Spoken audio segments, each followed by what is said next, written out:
Senhor Jesus, amada igreja, amém? Amém. Vocês? Mesmo?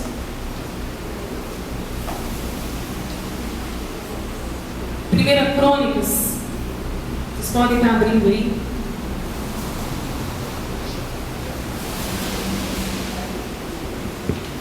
O Senhor falou muito no meu coração para essa noite sobre a vaidade, sobre o ego, o orgulho, a soberba. E como nós temos caído e não percebemos essas armadilhas que o diabo nos coloca, que nos faz ser tentados, e somos tentados pela nossa própria cobiça. E quantos crentes destruídos por causa da vaidade? A palavra de Deus fala que a vaidade precede a ruína e o espírito altivo a queda. E é triste olhar para pessoas que foram para nós no passado referenciais, e como Paulo nós podíamos até imitar como servos e servas de Deus, mulheres e homens de Deus. E hoje nós olhamos, temos deparado com ministérios caídos.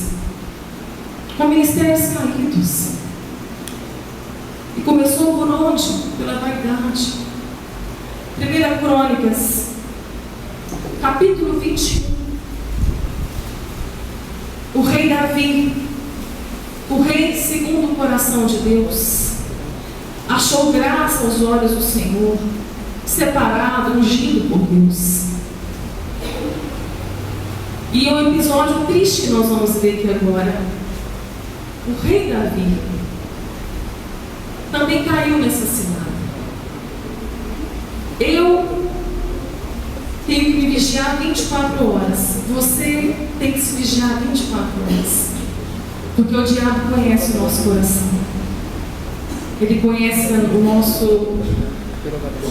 a nossa vaidade. Ele sabe onde estão as nossas fraquezas. É uma velha serpente. E com Davi não foi diferente. Davi numera o povo que Deus castiga. 1 Crônicas 21. Então Satanás se levantou contra Israel e incitou Davi a numerar Israel. E disse Davi a Joabe e aos maiorais do povo: Ide, contai a Israel, desde Berseba até Dan, e trazei-me a conta, para que saiba o número deles. Então disse Joabe: O Senhor acrescente ao seu povo 100 vezes tanto como é. Porventura, ó rei, meu senhor, não são todos servos de meu senhor? Por que procura isto, meu senhor? Por que seria isto causa de delito para com Israel? Porém, a palavra do rei prevaleceu contra Joabe. Pelo que saiu Joabe e passou por todo Israel, então voltou para Jerusalém. E Joabe deu a Davi a soma do número do povo, e era todo Israel 1.100.000 homens dos que arrancavam espada, e de Judá 470.000 homens dos que arrancavam espada. Porém os de Levi e Benjamim não contou entre eles, porque a palavra do rei foi abominável a Joabe. E esse negócio também pareceu mal aos olhos de Deus, pelo que feriu a Israel. Então disse Davi a Deus: gravemente pequei em fazer tal coisa.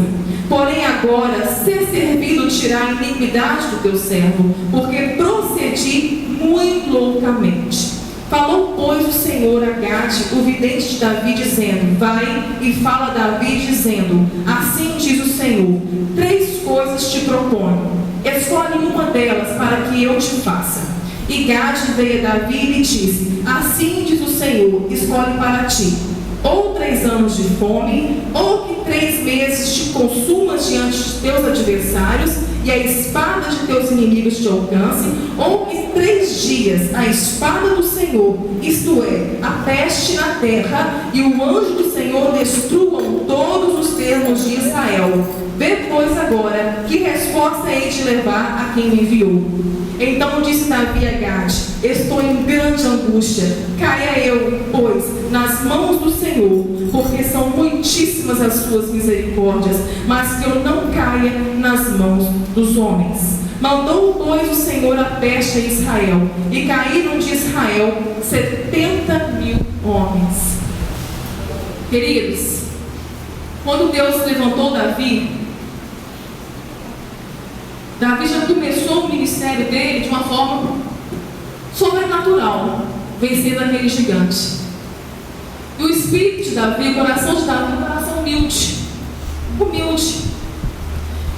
E ele foi crescendo, ele se tornou rei, né? Nós não vamos entrar na história, mas foi sofrido, foi muito perseguido por Saul, mas ele se tornou rei de Judá e depois rei de Israel.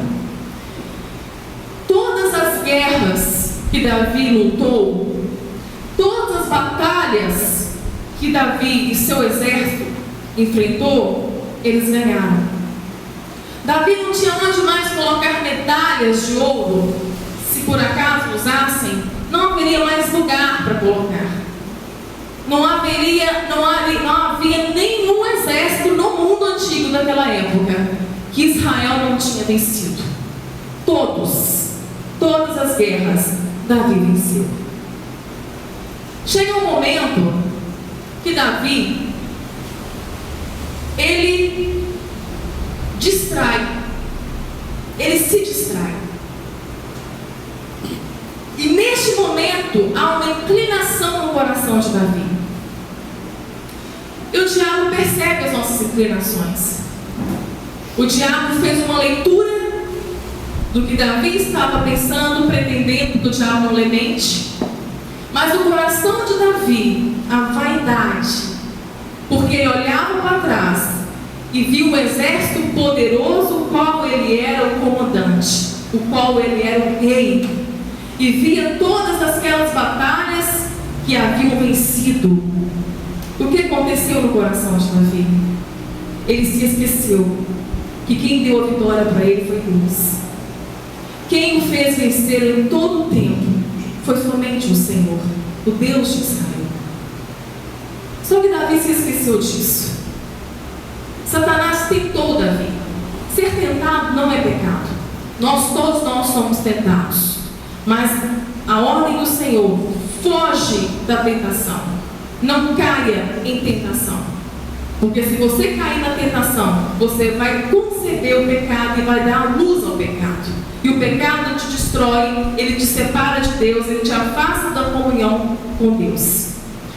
E Davi, ele não prestou atenção nisso. Ele caiu naquela incitação que Satanás fez com ele, de contar quantos homens de guerra ele tinha. Para quê? Por quê? Pura vaidade. Para mostrar às outras nações e para mostrar ao povo de Israel o quão poderoso era o exército dele. Joabe não concordava com aquilo, mas ele não ouviu o seu amigo. E ele contou, e no final, 1.100.000 homens, e mais de 400.000 homens em Judá, que puxavam a espada. Uau! Que exército poderoso! Mal ele sabia que ele iria desagradar a Deus. E Deus se irou com isso. Porque Davi se esqueceu que em todo o tempo quem foi à frente da guerra, quem foi à frente das batalhas foi o Senhor. E para o Senhor não há quantidade. A matemática de Deus é diferente da nossa. Quer ver um exemplo? Quando Josué foram tomar Jericó, Deus deu uma ordem para eles, que quando eles tomassem Jericó, e quem deu a vitória para eles foi o Senhor, que as muralhas eram intransponíveis. Foi o Senhor que fez todo o milagre e deu aquela terra para eles. Só que o Senhor falou com Josué: fale a Israel que não é para pegar nada deste povo, tudo vai ser destruído. A prata e o ouro será consagrado a mim, mas o restante tudo vai ser destruído. Josué é um servo obediente. Eles entraram, venceram, foi uma grande vitória. Só que havia no meio deles um homem chamado Acã. Acã roubou um pouquinho de prata, um pouquinho de ouro e uma capa babilônica. Pouquinho só, não tem fazer mal nenhum. Cobiça, ego, ele precisava daquilo. Ele levou para sua tenda, levou para sua tribo, escondeu na sua tenda. E o que gerou isso para Israel? A próxima cidade que Josué ia lutar para conquistar era a cidade de Ai, uma cidade pequenininha, de 3.000 habitantes. O que era isso para Israel? Nada. Josué mandou até bem poucos soldados, não precisava de muitos não. Só que quando o exército de Israel chegou lá, eles tiveram que sair fugidos. E 37 soldados israelitas morreram. Uma vergonha, uma tragédia. Josué não entendeu. Josué rasgou suas vestes, se humilhou diante de Deus. E Deus falou: Josué, há pecado no meio de vós. Há pecado no meio de vós. Desobedeceram uma ordem. E eu vou mostrar para você onde está. Então o Senhor leva Josué até a tenda de Acã. E quando ele chega lá, estava lá uma capa babilônica, um pouquinho de ouro, um pouquinho de prata. Sabe qual era o problema? A desobediência. Foi a ruína de Israel. Não só de Israel. Aquele homem trouxe prejuízo para a casa dele. A família estava conivente com o erro dele. Acã, a sua família e todos que faziam parte do seu parentesco foram tirados da tribo de Israel e foram mortos. Foram mortos por causa do pecado de Acã. Da mesma forma, Davi, ao pecar e desobedecer a Deus, ele trouxe um prejuízo grande para Israel. Ele escolheu cair na mão de Deus, porque Deus é misericordioso. E 70.000 homens naquela tarde morreram doentes. O pecado, ele faz isso. Quando o pecado entra, o prejuízo não é só do pecador. As consequências é um efeito dominó. A palavra de Deus fala que de Deus não se zomba. Aquilo que o homem semear, ele vai colher. Então todo o pecado traz consequências. O pecado nos separa de Deus. O pecado é um câncer que corrói, é uma lepra. E quando nós pecamos e ocultamos o nosso pecado, a família paga por isso, os filhos pagam por isso, a igreja paga por isso. Quantas vezes o ministério, às vezes é difícil, né, pastor João? Às vezes é uma angústia, uma opressão, mas há pecado no meio do povo. E muitas vezes na frente da igreja, no meio daqueles que tocam, que cantam, que pregam, que ministram para crianças, adolescentes. Seja qual for, onde você pecar, a tua família vai colher com você prejuízos. Mas quando há arrependimento, como Davi arrependeu, para haver perdão, tem que haver arrependimento. Porque muitas pessoas em pecado, muitos crentes carnais, que são carnais, não são convertidos. Há uma igreja enorme de crentes carnais, misturado com a noiva de Cristo, com aqueles que são separados, que lutam contra o pecado. Há uma igreja enorme de crentes carnais que acrescentam Deus e os benefícios dele à vida, sem arrependimento, e continuam pecando, e falam que Deus está usando, que Deus é favorável, e não há arrependimento. Olha uma coisa que eu aprendi: os dons de Deus são irrevogáveis. Aquilo que Deus nos dá, Ele não toma de volta. É só no final, é só no juízo final, onde seremos julgados as obras que não fizemos e a que fizemos.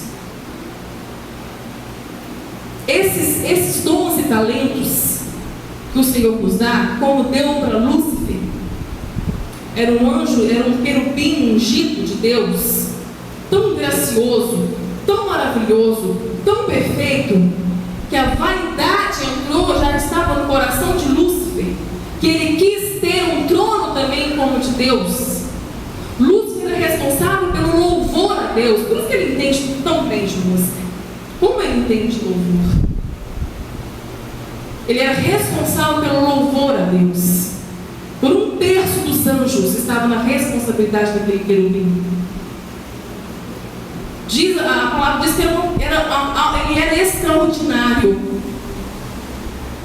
Só que a vaidade no coração dele inflamou o ego, o espírito altivo e a cobiça pelo poder. E ele quis ser semelhante a Deus. É nessa hora que Deus o joga, o retira do céu. E Lúcifer, como um anjo caído, veio com todas as suas habilidades. Ele não perdeu os seus dons. Então, muitas vezes, um servo de Deus que foi muito usado na presença de Deus e continua sendo usado, só que essa vida é uma vida de pecado, é uma vida, é um lobo, é uma árvore que tem dado frutos maus. Mas como essa pessoa tem sido usada? Os dons são irrevogáveis. Então tem muitas pessoas que estão usadas nos dons e acham que estão salvas. Baseiam sua vida espiritual pelos dons que têm, pelos talentos que têm. Ou fala em línguas, ou tem visões, ou prega muito bem, tem uma boa oratória, ou evangeliza, ou faz trabalhos sociais, visita abrigos, asilos, é pau para toda obra, e muitas vezes está condenado ao inferno. Mas por quê? Porque são avaliados, se avaliam pelo dom que tem. Só que Deus não vai tirar o dom. Deus tem compromisso com a palavra dele. Então Deus vai ter compromisso com a palavra dele. E ela não volta vazia. Se essa pessoa está levando alguém para Cristo, amém. Mas no final, quando essa pessoa estiver diante de Cristo e vai dizer: Senhor, em teu nome eu fiz isso, em teu nome eu expulsei demônios, em teu nome eu falei línguas, em teu nome eu fiz visitas, em teu nome, em teu nome, em teu nome, sim, em teu nome. E Jesus vai falar: não conheço, não te conheço, aparte de mim, filho da iniquidade. O que é iniquidade, gente? Aquele pecado que não é mais acidental, que todos nós pecamos. Todos nós pecamos. Pecamos em pensamentos, pecamos muitas vezes ao falar com o marido, ao falar com os filhos, ao falar com a esposa. Não sabemos, às vezes, não deixamos o Espírito Santo dominar a nossa vida, controlar o nosso eu. E nós pecamos. Pecamos em pensamentos, todos nós pecamos. Mas há pecados que são iniquidade. E Deus abomina a iniquidade. Aquele pecado que você peca mesmo, sabendo que aquilo desagrada ao Senhor, e você continua a pecar. Você não se arrepende e continua a pecar. Às vezes o ego já está tão inflamado, às vezes as pessoas que estão em torno de você já te acham tão servo, tão crente, que você tipo assim: se eu estou convencendo, então vou continuar do jeito que eu estou. Então está tudo bem. Enquanto estiver enganando, está tudo bem. Não está tudo bem. Tua família está pagando preço por isso. Se há adultério, a tua família está pagando preço por isso. Se há rebeldia dos filhos, todos pagam preço. Por isso que a família precisa ser tão protegida. É por isso que nós precisamos voltar os nossos olhos para a nossa casa, cuidar dos nossos filhos, mulheres serem submissas aos seus maridos, andar com ele numa mesma missão, sob a mesma missão. Homens amarem as suas esposas como Cristo amou a igreja. Isso aí, queridos, só pelo Espírito Santo é possível. Somente pelo Espírito Santo. Se não nos rendermos, nos humilharmos, nos prostrarmos diante do Senhor, para que o Espírito Santo venha e tome o controle da nossa vida, tome o controle e dê o fruto dele em nós, nós não vamos aguentar. Nossa família vai sucumbir. Nossos filhos estão sofrendo. Há muitos adolescentes destruídos. Há muitos casamentos já destruídos. Porque não se rendem. Inversão de papéis dentro de casa. A mulher manda, o marido deixa. O marido não toma o papel dele de sacerdote, de líder. O padrão de Deus é perfeito. O padrão de Deus, o homem foi feito para liderar, para proteger e para prover. E a mulher foi colocada ao lado dele para auxiliá-lo, para encorajá-lo, para ser direcionada pelo Espírito Santo, a ser sábia na sua casa. E a mulher sábia edifica o seu lar. Mas como essa mulher sábia vai edificar a sua casa se o homem não exerce o papel dele? Se ele não lidera, se ele não protege, se ele não provê? O pastor, o pai da Milagros, o pastor peruano, o pastor mais idoso, esteve no Brasil e conversando com o Ares ao ir embora, estava levando ele para embarcar em Belo Horizonte. Ele falou: Ares, eu estou assustado com o número de divórcios no Brasil. E sabe por que há tanto divórcio no Brasil? Ele falando: porque a mulher brasileira é insubmissa. A insubmissão é um câncer. É um câncer, destruindo famílias, destruindo casamentos. Mulheres generais que não se prostram, que não se rendem diante do Senhor, para entender a graça e o valor precioso da submissão.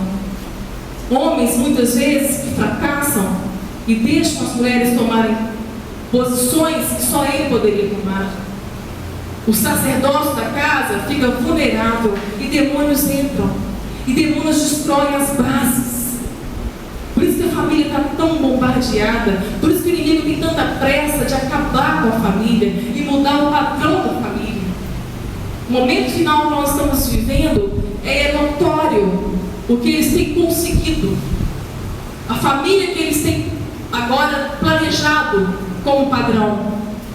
Homem com homem, mulher com mulher. Pais e mães de filhos.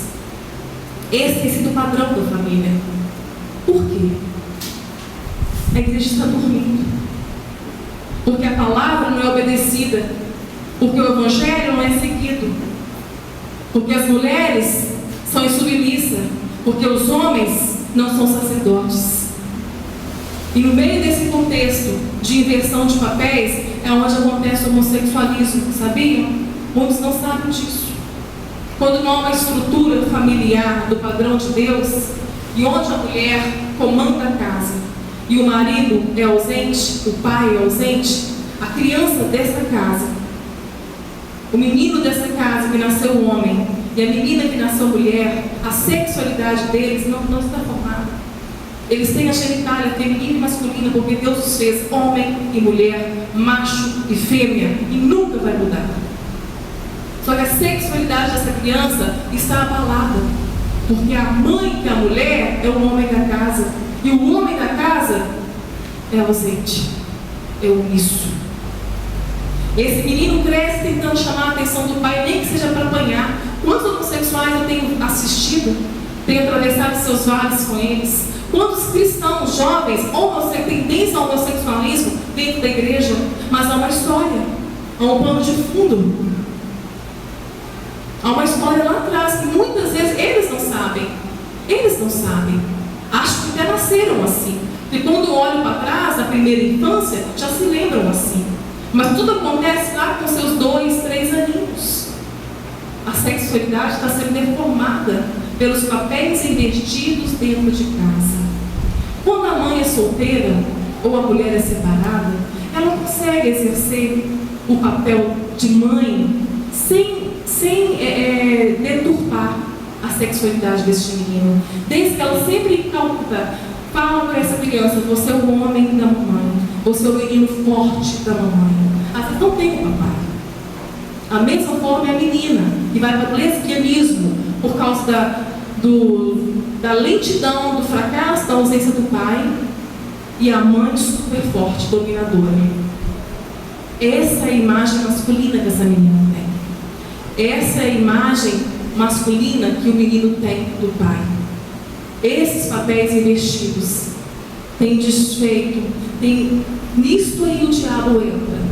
Quando ele vê um contexto de lar assim, o diabo entra, ele entra em cena. A culpa não é do diabo. Ele pega o cenário pronto. Ele pega o cenário pronto. Nós que damos as brechas. Nós que não protegemos os muros. Nós deixamos as arestas abertas. Por desobediência. Por vaidade. O que é vaidade? na palavra, na etimologia da palavra vaidade, é sopro, uma coisa, um eco, algo que vai embora, algo que não é nada. Muitas vezes ficamos presos a coisas que não é nada. Quantos pais têm se matado para trabalhar, para dar o melhor para os filhos, e quando acordam, cadê os filhos? Onde estão os filhos? Eles só queriam vocês. 20 minutos que você der para o teu filho de qualidade, tempo, sem internet, sem olhar para a televisão, prestando atenção nele, desligando o celular, 20 minutos, isso é comprovado cientificamente, 20 minutos para tua filha e para o teu filho por dia é o suficiente para ele entender que tem um pai e uma mãe que os ama. Os nossos adolescentes estão perdidos. E nesse cenário pronto, o diabo entra. E sabe como que ele entra na igreja? Ele entra como um abusador. Ele entra como um molestador. As histórias que eu ouço são muito tristes. Fui abusada aos 6 anos. Fui molestada desde os 5 anos de idade. Fui abusada aos 9 anos de idade. Sempre assim, na maioria das vezes. E esse menino então, a identidade sexual dele é roubada. É roubada por Satanás. Porque os pais inverteram os papéis. E ele cresce nessa perda de identidade. E sofre muito. Há jovens cristãos lutando muito à procura da sua identidade sexual. Não tem desejo por mulher. Mas deixa eu dizer uma coisa. Para Deus nada é impossível. Deus é poderoso para devolver toda a identidade sexual que foi roubada. Não perca a esperança. Não deixe de orar. E não deixe de amar os homossexuais. Não deixe de amá-los. São pessoas maravilhosas. Talentos maravilhosos para serem usados. Mas se há alguém com tendência ao homossexualismo aqui dentro, não use de hipocrisia. Porque o pecado gera consequência. Mas quando há arrependimento, há perdão. Há perdão. Então, voltando à vaidade, olha, quando eu entro nesses contextos, queridos, com a igreja, porque o Espírito Santo direciona. Tem momentos que eu entro muito na questão do dinheiro, que tem derrubado a vida de muita gente. Dinheiro é uma bênção. Mas se sua segurança e felicidade estiver nele, ele é a raiz de todos os males. Quando eu entro nesses contextos, que às vezes sai um pouco da palavra, eu sei que é o Espírito Santo que está caminhando comigo. Então eu falo com toda a autoridade do Espírito Santo, porque Deus está falando, porque Deus ama a igreja é dele. Enquanto houver tempo para falar, enquanto a porta de salvação estiver aberta, nós temos que falar. Nós temos que denunciar o pecado. Porque Deus ama. Ele está pronto a perdoar. Mas tem que ser como Davi, que se arrepende. Só que nós temos olhado e visto esse mundo gospel, esse mercado gospel, como eu havia comentado, quantas vidas que foram referenciais para nós, hoje estão caídos. Precisamos orar por eles, para que se levantem, para que voltem, para que se arrependam. Eu estava lendo agora um artigo, antes de vir para cá, um pastor que eu admirava muito. Eu cresci ouvindo as pregações dele. Como eu cresci na fé, como eu cresci na graça e no conhecimento de Cristo Jesus através deste pastor. Só que hoje o estrelismo, o diabo achou o lugar, achou a inclinação, e ele foi tentado como muitos são e caiu. Ele está totalmente preso, só que eles não enxergam, eles não veem mais, porque o diabo coloca os passos certo, que aquilo que ele está fazendo é lindo, que aquilo que aquele ministério de louvor está fazendo é maravilhoso, e passam a mão e massageiam o ego, os bajuladores do diabo de plantão, que é um perigo. Cuidado, não deixem de ser usados pelo diabo para bajular aqueles a quem Deus deu talentos e dons, porque essas pessoas nós podemos nos perder em meio à vaidade, em meio à ambição, em meio ao orgulho. O diabo está destruindo pessoas do mundo evangélico, nesse mercado gospel. Quantos cantores que nós olhávamos e falávamos, nossa, que coisa maravilhosa, como Deus usa com graça, e hoje não vem cantar por menos de 15 mil, a partir de 15 mil. E os estrelas são 60, 70 mil. Ministérios que cobram mais de 200 mil. O mercado, usando os 12 talentos que são do Senhor. E Deus vai pedir de volta. Se esse talento foi multiplicado para o reino dele, o Senhor vai falar: servo bom e fiel. Sobre pouco foste fiel, sobre muito te colocarei. Mas aqueles que estão usando os 12 talentos para agariar dinheiro, fazendo disso um comércio, vai ser lançado para o inferno, se não arrepender. Por mais que fizeram, por mais que cantaram, por mais que pregaram, por mais que forem usados, vai para o inferno, porque a palavra diz isso. Talentos do Senhor que foram enterrados em terra, não foram multiplicados para o reino de Deus, foi usado para a própria cobiça, para o próprio crescimento. Deus vai mandar para o inferno. Então, ai de mim, começar por mim, ai de mim, ai de mim.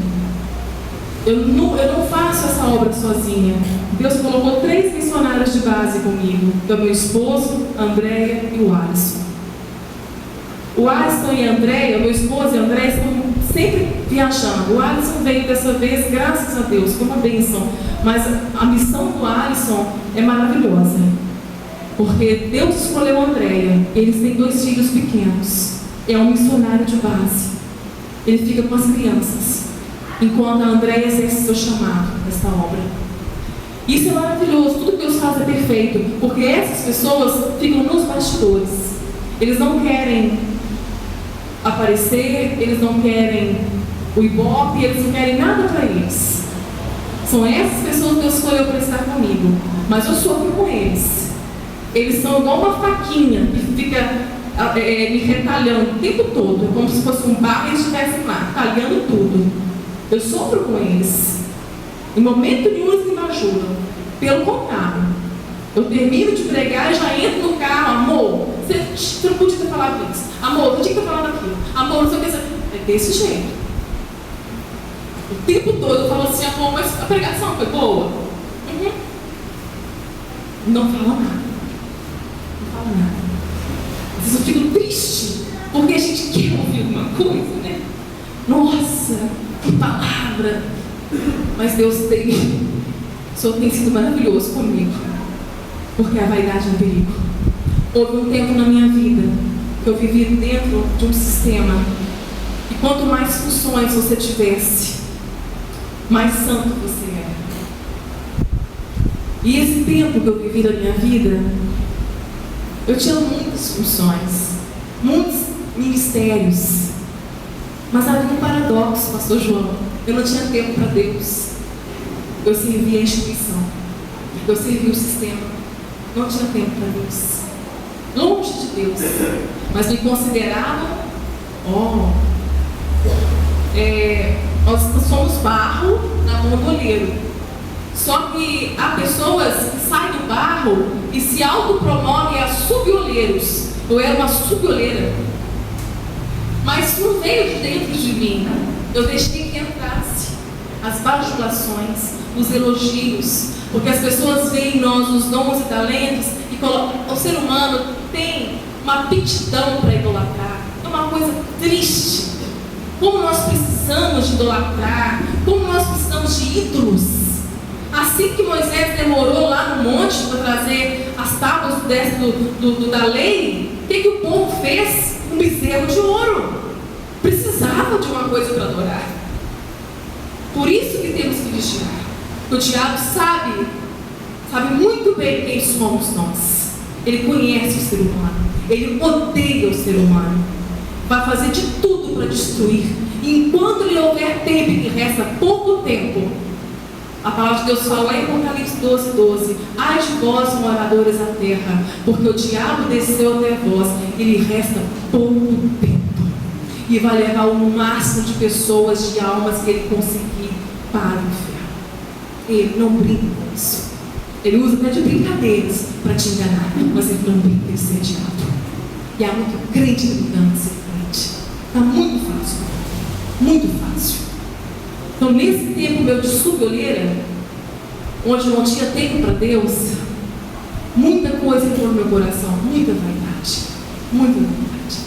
Eu era um vaso estragado. Deus teve que trabalhar as bases da minha vida.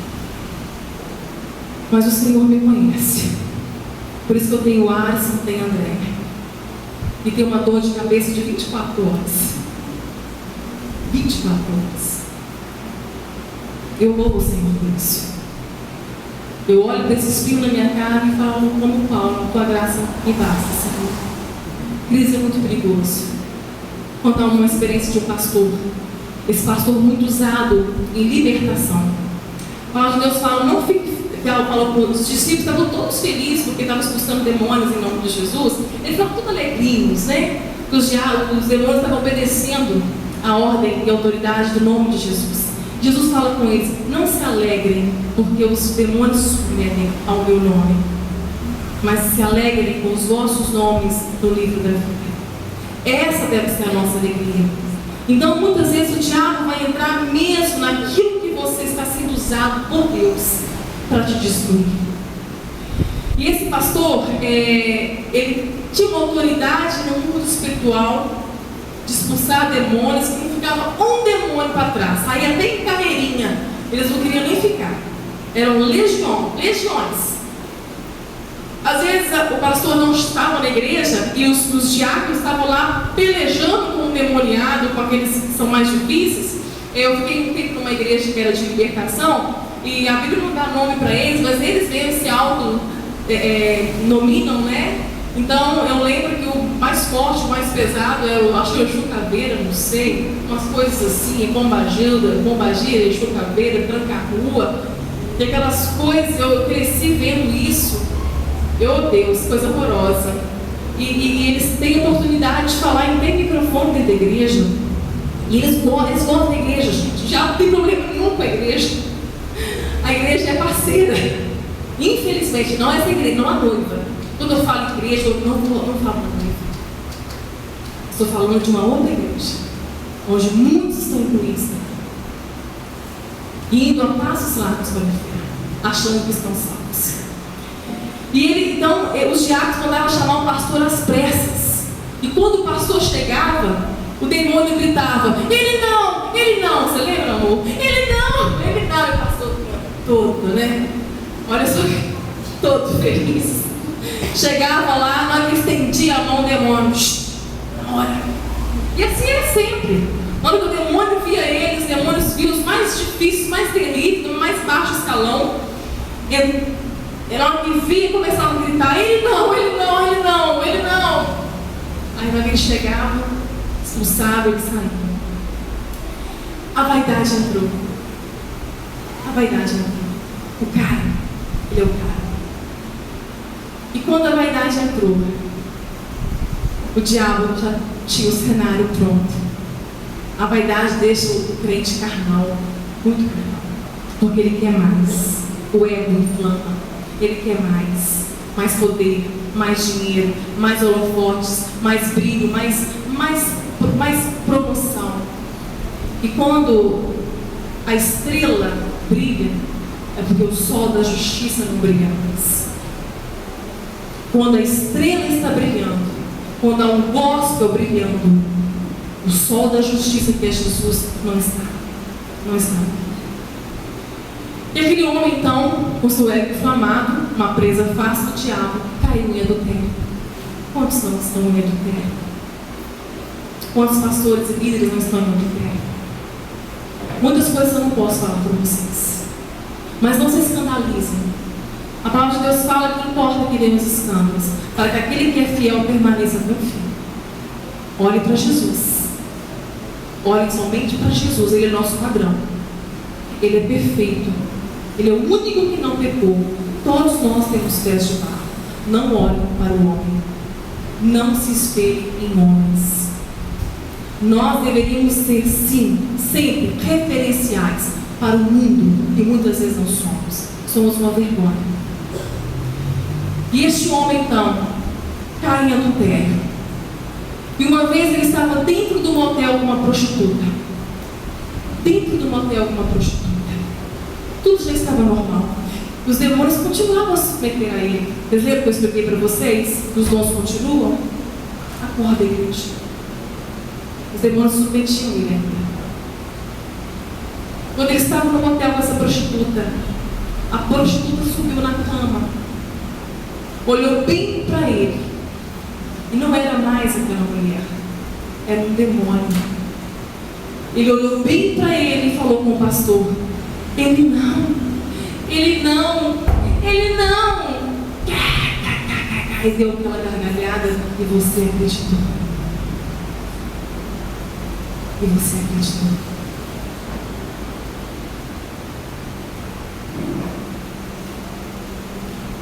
Nossa guerra não é contra a família, não é contra o marido, não é contra o filho, não é contra a esposa. É contra potestades, principados, hostes malignas que estão sobre nós. Mas o anjo do Senhor está ao derredor e acampa ao redor daqueles que o temem. A igreja vai ser muito forjada nessa última hora, forjada a se arrepender. A fé de muitos será provada, mas o Senhor nos promete um muro de proteção, uma muralha de fogo que vai nos guardar enquanto houver a provação que virá sobre a terra. Que possamos estar aptos com as nossas vestes brancas, limpas, para subir, para sermos arrebatados. Mas enquanto isso, igreja, atento de se arrepender. Vamos ficar de pé.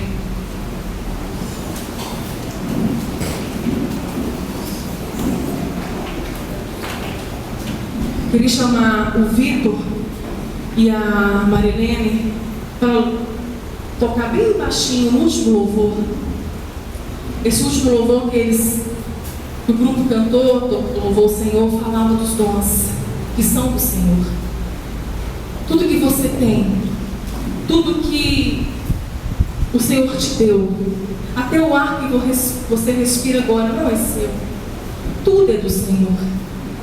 Não deixe que o diabo trabalhe na tua vaidade, de tornar você independente de Deus. Nós precisamos desesperadamente de Deus. Ninguém é bom. Não há sequer um bom. Todos nós somos pobres, miseráveis e precisamos da graça de Deus. E tudo que você tem, seja seu carro, seja sua casa, seja seu trabalho, seja os seus filhos, seja o que for, nada nos pertence. Tudo é do Senhor. Não se distraia.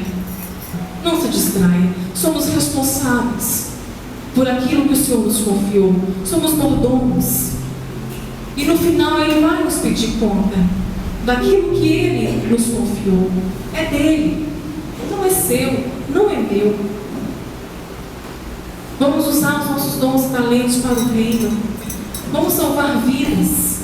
Vamos salvar a nossa casa. Vamos colocar a nossa família dentro da arca como Noé fez. Ninguém entrou na arca como Noé. Ele evangelizou a cidade inteira. Muitos acham que ele fracassou. Não, ele não fracassou. Foi o melhor evangelista. Ele salvou até as noras. Toda a família entrou. Assim o Senhor nos chama para fazer. Salva a tua família. Você que é pai, toma o teu lugar de sacerdote. Salva a tua família. Você que é esposa, salva a tua família. Submeta-se ao teu esposo em amor, em obediência ao Senhor.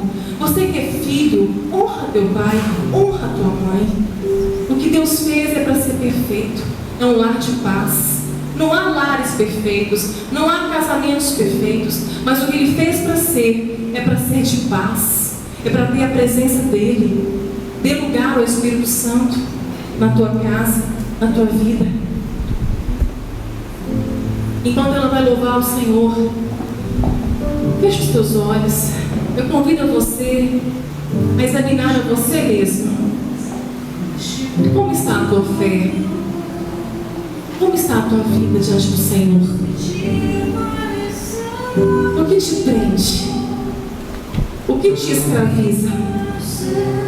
Qual o pecado que te escraviza? Que tem tirado a tua alegria? Coloca diante do Senhor agora. Faça como Davi, se arrependa. Caia nas mãos do Senhor. Ele disciplina o servo, o filho que Ele ama. Assim como você e eu, pai e mãe, disciplinamos nossos filhos. Deus é da mesma forma. E como Ele fez com Davi, Ele encerrou o castigo, porque Davi pediu misericórdia. Então cair nas mãos de Deus é melhor do que cair nas mãos do mundo.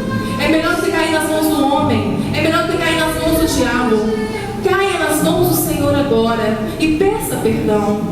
Se é adultério, arrependa. Se é vício, arrependa. Pecado a gente rompe de uma vez por todas. Não tem conversa com o pecado. Eu vou dar um tempo. Não tem conversa. Hoje é o dia que o Senhor te deu. Se é perdão que você não liberou, você está em pecado de homicídio. Você está levando um peso sobre você. Se você não perdoa aquela pessoa que te aborreceu e te magoou. Se você odeia o teu irmão, ou seja quem for, você está em pecado de homicídio. Você é a mesma forma de um homicida. Se arrependa. A falta do perdão é um câncer de alma terrível, que mata você aos poucos. Perdoa o teu marido, perdoa o teu esposo, tua esposa, perdoe. Libera perdão, igreja. Nisso conhecereis que são os meus discípulos, se vos amardes uns aos outros. Um novo mandamento vos dou, que vos ame como eu vos amei. E se entregou por nós. Cristo é o nosso exemplo. Cristo é o nosso exemplo.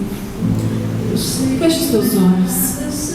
Não vou chamar para você vir aqui à frente. Mas se você está aqui na casa do Senhor, talvez você já está aqui há meses, há anos que você frequenta uma igreja, mas nunca entregou a sua vida para Jesus, nunca rompeu com o pecado. E Deus está falando no teu coração agora. A igreja de olhos fechados. Nós estamos entrando agora num terreno de uma batalha espiritual muito grande. Levanta a tua mão, de onde você estiver, e quer entregar a tua vida hoje ao Senhor. Quer confessá-lo hoje, publicamente. Eu estou vendo. A igreja está de olhos fechados. Se confessares a Cristo publicamente, eu confessarei diante do meu Pai. Se me confessares. Você quer confessar Cristo pela primeira vez hoje? Levanta a tua mão. Confessar de verdade. Não é aquele dia que você foi à frente e aceitou Jesus, mas nada mudou na tua vida. Não houve conversão. Mas você entende agora que o Espírito Santo entrou e te convenceu do pecado. Isso gera a conversão, o arrependimento. De onde você estiver, levanta a tua mão bem alto para que eu te veja, entregando a tua vida hoje. Amém. Pode abaixar a tua mão. Eu já te vi.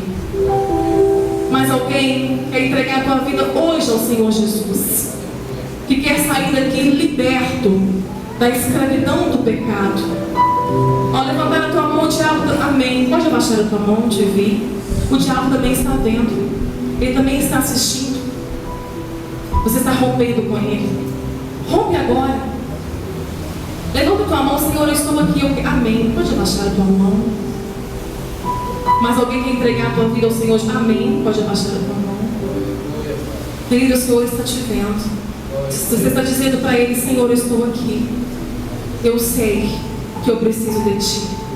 Mais do que viver, mais do que respirar, eu entendi que a minha vida é o Senhor. As pessoas estão fazendo. Se você quer fazer também hoje, hoje é o dia oportuno, hoje é o dia aceitável. Mas alguém quer entregar a tua vida ao Senhor Jesus? Mas alguém quer entregar a tua vida ao Senhor? Amém. Pode abaixar a tua mão. Aqueles que já entregaram a vida para o Senhor, mas desviou, está longe dos caminhos do Senhor. Pode estar até nas suas funções. Acho que vocês entenderam bem a palavra. Pode estar até cantando, pregando, cantando, fazendo a obra do Senhor, mas está longe do Senhor. E quer voltar agora ao primeiro amor, quer recomeçar. Jesus é o seu renovo. Você quer voltar hoje ao Senhor? Levanta as tuas mãos, a tua mão de onde você estiver. Senhor, eu quero recomeçar. Alguém quer voltar hoje ao Senhor? A comunhão, essa palavra falou o teu coração, essa palavra te trouxe incômodo. Foi amém, pode abaixar a tua mão. Mas alguém quer voltar aos pés do Senhor? Amém, pode abaixar a tua mão. O Senhor te viu. Amém, pode abaixar a tua mão. Igreja orando, igreja interceda. Há prisões caindo por terra agora, algemas, cadeias se abrindo, porque há vidas levantando a mão e proclamando no mundo espiritual que querem Jesus. Como amém, pode abaixar a tua mão. Amém, pode abaixar a tua mão. Estão dizendo, eu quero Jesus como meu Senhor. Como, amém, amém. Eu vi vocês, pode abaixar a tua mão. Mais alguém quer voltar para o Senhor hoje? A igreja está orando por você. Demônios estão sendo amarrados nessa hora, estão sendo destituídos da sua vida. E você está dando lugar ao Senhor. Agora está entrando no teu coração. Que você venha converter a Ele em todas as áreas da tua vida. Para Deus nada é impossível, meu querido. Seja o que for que te aprisiona, nada é impossível para aquele que crê. Que você possa prosseguir de hoje para frente, vivendo uma vida em submissão ao Senhor, rompendo e não sendo mais cavalo de Satanás, mas sendo servo, guerreiro, soldado, para trilhar agora na última hora da igreja, como um soldado de Cristo, que não se embaraça com as coisas dessa vida e foi chamado para agradar aquele que o alistou para a guerra. Você é um soldado de Cristo, você não é cavalo de Satanás. Que você de agora para frente venha se submeter a sua vontade, os teus pensamentos, a tua mente, toda ao Senhor Jesus. Ele é o teu rei, Ele vai reinar em você, e você vai sinalizar o reino dele aonde você estiver, na tua casa, no teu casamento, na tua faculdade, no teu trabalho, na tua escola e na igreja, na casa do Senhor. Senhor, nós encerramos este momento agradecendo ao Senhor, Pai, por essas vidas que romperam agora, ó Pai, com cadeias. Ó Pai, nós colocamos essas vidas nas Suas mãos, Senhor. Sela agora com o Espírito Santo de Deus. Batiza no Espírito Santo, Pai. Dê dons espirituais. Renova os dons, os talentos dessas vidas que estavam distantes do Senhor. Pai, quantas vezes eu estive distante do Senhor e o Senhor nunca desistiu de mim. Assim o Senhor está fazendo nesta hora. O Senhor não desiste do homem. O Senhor não desiste daqueles que são seus. Muito obrigada por este amor. Tu és maravilhoso, Senhor. A tua graça nos basta. A tua graça nos constrange. O teu amor nos constrange. Oh Pai, muito obrigada por esta igreja. Muito obrigada por esta igreja, Senhor, que tem proclamado o verdadeiro Evangelho. Obrigado pelo presente que o Senhor nos concedeu de conhecer esta igreja e de estarmos aqui nesta noite. Abençoa, Senhor, os ministérios aqui. Dê força, Pai. Dê ânimo novo. Dê mais sorriso. Dê cântico novo nos lábios dos teus servos. Assim nós oramos agradecidos. Em nome do Senhor Jesus. Aleluia.